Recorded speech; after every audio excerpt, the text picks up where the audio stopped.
bakunzi ba ruhago, nyuma y'igihe kinini ihagaze, Azam Rwanda Premier League irakomeza.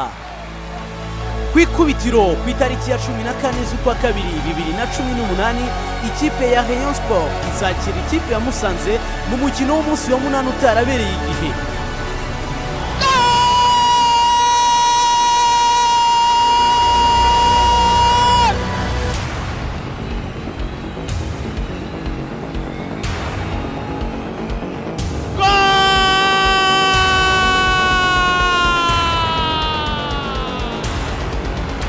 Ni umukino udakwiriye gucikwa, ukurikire live kuri dekoderi ya Azam TV honyine.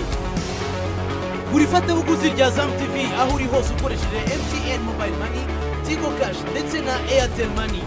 Dekoderi ya Azam TV iboneka mu gihugu hose. Ku bindi bisobanuro mwaduhamagara kuri 0728 502002. Mwaduhamagara kandi kuri 0788 125050. Mushobora kandi kutubona kuri 0738 202002. Azam TV, imyidagaduro kuri bose.